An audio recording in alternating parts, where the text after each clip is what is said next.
Hi hello, എങ്ങനെയുണ്ട് ആസാമിലെ ഈ ഒരു സുപ്രഭാതം? മനോഹരമല്ലേ? ഞാനിപ്പോൾ ഒരു ട്രെയിനിലാണ് കേട്ടോ. നിങ്ങൾക്കെല്ലാം അറിയുമെന്ന് വിചാരിക്കുന്നു. വിവേക് എക്സ്പ്രസ്. എങ്ങോട്ടാണെന്നല്ലേ? ഇന്ത്യയിലെ നോർത്ത് ഈസ്റ്റ് ഭാഗത്തേക്ക്. ഭാരതത്തിൻ്റെ കിഴക്കൻ അതിർത്തിയിൽ പ്രകൃതി കനിഞ്ഞനുഗ്രഹിച്ച രണ്ട് വിസ്മയങ്ങളായ ആസാമും നാഗാലാൻഡും. ഒറ്റയ്ക്ക് യാത്ര ചെയ്യാൻ ഇഷ്ടപ്പെടുന്ന ഞാൻ ചിലപ്പോഴൊക്കെ ഗ്രൂപ്പായിട്ട് യാത്ര ചെയ്യാറുണ്ട്. എന്തിനാണെന്ന് ചോദിച്ചാൽ അറിയില്ല, പക്ഷേ പോകാറുണ്ട്. അത്തരൊരു ഗ്രൂപ്പ് യാത്രയാണ് കേട്ടോ ഇത്. ഇതൊരു ഗ്രൂപ്പ് യാത്രയാണെങ്കിലും ഞാൻ എങ്ങനെയാണോ യാത്ര ചെയ്യാറ് അങ്ങനെ തന്നെയായിരിക്കും. പക്ഷേ എല്ലാവരും കൂടെ ഉണ്ടാകും എന്ന് മാത്രം.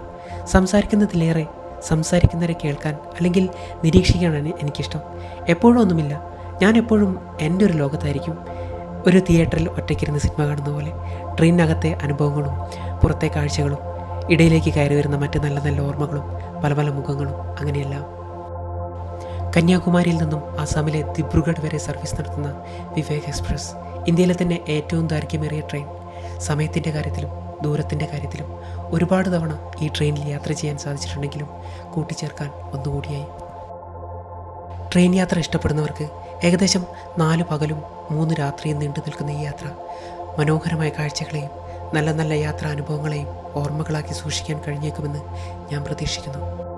ചില സമയങ്ങളിൽ ദൈവത്തോട് ദേഷ്യം തോന്നുന്നതും ഇത്തരം യാത്രകളിലാണ്. അല്പനേരം മാത്രം നീണ്ടു നിൽക്കുന്ന ദേഷ്യം മനസ്സിന് വിഷമങ്ങൾ സമ്മാനിക്കുന്ന കാഴ്ചകൾ ഒരുപക്ഷെ എന്നെ അത്തരം ഒരു തോന്നലിലേക്ക് എത്തിക്കുന്നതാവാം.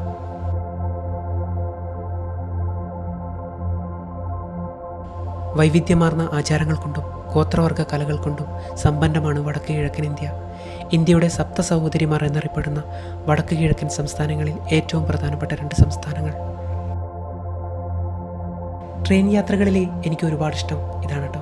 ഈ ട്രെയിനകത്ത് നിന്നുള്ള ഈ പുറത്തെ കാഴ്ചകൾ ഇങ്ങനെ നോക്കിയിരിക്കുന്നത്, അതിലെല്ലാം ഉണ്ടോ പല പല ആളുകൾ, നല്ല നല്ല മനോഹരമായ സ്ഥലങ്ങൾ, ഓരോ സ്റ്റേഷനുകൾ, അങ്ങനെ ഓരോ സെക്കൻഡിൽ നമ്മൾ കാണുന്ന കാഴ്ചകൾ പെട്ടെന്ന് തന്നെ ഓർമ്മകളായി മാറുന്നതല്ല ഇതെല്ലാം. ഏതാണ്ട് 6 മണിക്കൂറോളം വൈകിയോടെ ട്രെയിൻ എത്തിയത് വൈകുന്നേരം ഏകദേശം 4 മണിക്ക്. ആദ്യം തന്നെ പോയത് ഒരു അമ്പലത്തിലേക്കാണ്. ആസാമിലെ ഗുവാഹത്തിയിലുള്ള ഭാരതത്തിലെ ഏറ്റവും പ്രധാനപ്പെട്ടതും പുരാതനവുമായ ശക്തിപീഠങ്ങളിൽ ഒന്നായ കാമാക്ഷി ക്ഷേത്രം.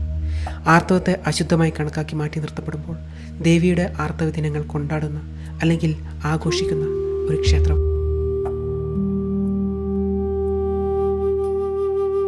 നീലാചൽ എന്ന കുന്നിൻ മുകളിൽ സ്ഥിതി ചെയ്യുന്ന ഈ ക്ഷേത്രം സതീദേവിയുടെ പവിത്രമായ യോനിഭാഗം വീണ സ്ഥലമാണെന്ന് വിശ്വസിക്കുന്നു. അതിനാൽ തന്നെ സ്ത്രീത്വത്തിൻ്റെയും സൃഷ്ടിയുടെയും പ്രതീകമായാണ് ഈ ക്ഷേത്രം ആരാധിക്കപ്പെടുന്നത്. ഇവിടെ ദേവിക്ക് വിഗ്രഹമില്ല എന്ന പ്രത്യേകതയുമുണ്ട്. പകരം ഗുഹയ്ക്കുള്ളിലെ പ്രകൃതിദത്തമായ ഒരു ശിലാരൂപമാണ് ആരാധിക്കുന്നത്.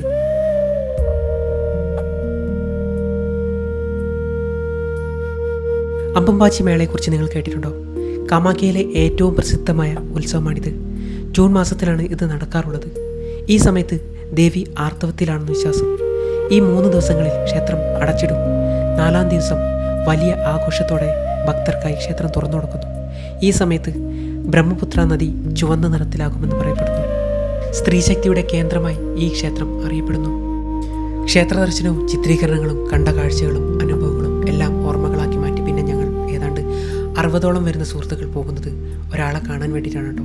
അതായത് കുറച്ച് കാണ്ടാമൃഗങ്ങളെ, അതും ഒറ്റക്കൊമ്പുള്ള. ആസാമിലെ ഏറ്റവും വലിയ വിനോദസഞ്ചാര കേന്ദ്രങ്ങളിൽ ഒന്നായ കസിരംഗ നാഷണൽ പാർക്കിലേക്ക്. ഇന്നലെ ഇവിടെ എത്താൻ വൈകിയത് കാരണം ഞങ്ങൾക്ക് വേണ്ടി തയ്യാറാക്കി വെച്ചിരുന്ന ഭക്ഷണം ശകലം പഴകിപ്പോയി എന്ന് പലരും പറയുന്നത് കേട്ടിരുന്നു. പക്ഷേ എനിക്കൊന്നും തോന്നിയില്ല. എല്ലാ ദിവസവും രാവിലെ നേരത്തെ ഉണരുന്നത് കാരണം അധികം ഉറങ്ങാൻ കഴിഞ്ഞില്ല. അതിരാവിലെ തന്നെ ഞങ്ങളുടെ കൂട്ടത്തിലുള്ള കുറച്ച് പേർ എലിഫൻറ്റ് സഫാരിക്ക് പോയി. പക്ഷേ ഞാൻ പോയില്ല. ഞാൻ ക്യാമറ എടുത്തൊന്ന് പുറത്തേക്ക് ഇറങ്ങി, അതിനും സാധിച്ചില്ല. റോഡിന് മറുവശത്ത് ഒരു നായ. കസിരംഗ ഇത്രയും ലോകപ്രശസ്തമാകാൻ കാരണം അവിടുത്തെ ഈ ഒറ്റക്കൊമ്പൻ കാണ്ടാമൃഗങ്ങളാണ്. ലോകത്തിലെ ആകെ കാണ്ടാമൃഗങ്ങളുടെ 2 ഭാഗവും ഇവിടെ തന്നെയാണുള്ളത്. ഞാനിങ്ങനെ നിരീക്ഷിച്ചുകൊണ്ടിരിക്കുകയാണ് കേട്ടോ, പക്ഷേ ഒന്നിനെയും കാണുന്നില്ല. കുറച്ച് ദൂരേക്കൊക്കെ ഈ ഒറ്റക്കൊമ്പൻ കാണ്ടാമൃഗത്തെ കാണാൻ കഴിയുട്ടോ, പക്ഷേ എൻ്റെ ലെൻസിന്. ഞാൻ നേരത്തെ പറഞ്ഞല്ലോ ഇതൊരു ഗ്രൂപ്പ് ടൂറാണെന്ന്. അതിലെ ചില സുഹൃത്തുക്കളാണ് കേട്ടോ ഇത്. ഇതാണ് കേട്ടോ ഒറ്റക്കൊമ്പൻ കാണ്ടാമൃഗം, 1 ഹോർൺഡ് റൈനോസറസ്. ഇനി കൊമ്പ് ഇത് ചെറുതാണ്, കുട്ടിയാണെന്ന് എനിക്ക് തോന്നുന്നത്. കൊമ്പ് ശകലം വരുന്നതേ ഉള്ളൂ. ഇവയുടെ ഏറ്റവും വലിയ പ്രത്യേകത എന്ന് പറഞ്ഞാൽ ഈ മൂക്കിന് മുകളിലുള്ള ഈ ഒറ്റക്കൊമ്പ് തന്നെയാണ് കേട്ടോ. പിന്നെ ഇതിൻ്റെ ഈ ദേഹത്ത് കാണുന്ന ഈ പടച്ചട്ട പോലെ തോന്നിക്കുന്നത് ഇതിൻ്റെ ഭയങ്കര കട്ടിയുള്ള ഈ സ്കിന്നും. ഇന്ത്യൻ റോളർ എന്ന് വിളിക്കുന്ന ഒരു പക്ഷിയാണ് കേട്ടോ ഇത്. മലയാളത്തിൽ ഇതിനെ പനങ്കാക്ക എന്ന് പറയും. ഒഡീഷ, തെലങ്കാന, കർണാടക എന്നീ സംസ്ഥാനങ്ങളുടെ ഔദ്യോഗിക പക്ഷി കൂടിയാണ് കേട്ടോ ഇത്.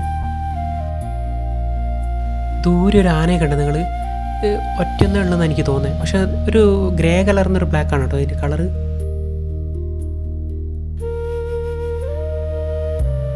ഈ കാട്ടുപോത്തിനെ കണ്ടത് നിങ്ങൾ, ഇതിനെ വൈൽഡ് വാട്ടർ ബഫലോ എന്ന് വിളിക്കും. ഇതിൻ്റെ പ്രത്യേകത എന്താണെന്ന് വെച്ചാൽ, അല്ലെങ്കിൽ ആകർഷണം എന്താണെന്ന് വെച്ചാൽ, ഇതിൻ്റെ ഈ വളഞ്ഞു നിൽക്കുന്ന ഈ വലിയ കൊമ്പുകൾ തന്നെയാണ് കേട്ടോ. ഫുൾ ടൈം വെള്ളത്തിലാണെന്ന് എനിക്ക് തോന്നുന്നത്. ഇതൊക്കെ സാധാരണ താറാവ് തന്നെയാണെന്നാണ് തോന്നുന്നത്. വലിയ വ്യത്യാസങ്ങളൊന്നും കാണുന്നില്ല, തന്നെയാണെന്ന് എനിക്ക് തോന്നുന്നത്. കാണ്ടാമൃഗങ്ങളുടെ ഒരു ഫാമിലിയെ കണ്ടതാണ് ദൂരെ. ഇതൊക്കെ കുറച്ച് അകലുള്ള കാഴ്ചകളാണ് കേട്ടോ. ഞാൻ ഉപയോഗിക്കുന്നത് ക്യാനൻ്റെ ബോഡിയും പിന്നെ 70-200 ലെൻസുമാണ് കേട്ടോ. കുറച്ചുകൂടി സൂമുള്ള, അതായത് 150, 600, ഒരു 600 തന്നെ കിട്ടിയായിരുന്നെങ്കിൽ കുറച്ചുകൂടി അടുത്ത് കാണാമായിരുന്നു കേട്ടോ. പക്ഷേ എന്ത് ചെയ്യാൻ, എൻ്റെ കയ്യിലില്ല. എൻ്റെ കയ്യിൽ ഇത് മാത്രമേ ഉള്ളൂ. ദൂരെ 2 മാനുകൾ കണ്ടത് നിങ്ങൾ. അത് ബാരാസിംഗ, ഇംഗ്ലീഷിൽ ബാരാസിംഗ എന്നും മലയാളത്തിൽ ചതുപ്പുമാൻ എന്നും പറയുന്ന മാനുകളാണെന്ന് എനിക്ക് തോന്നുന്നത്. ദൂര്യത രണ്ട് ആൺമാനുകളും എനിക്ക് തോന്നുന്നു നേരത്തെ പറഞ്ഞ ആ മാൻ വർഗത്തിൽപ്പെട്ട മാനുകൾ തന്നെയാണെന്ന് തോന്നുന്നത്. കൊന്നെ കുറച്ച് കാണ്ടാമൃഗങ്ങളും.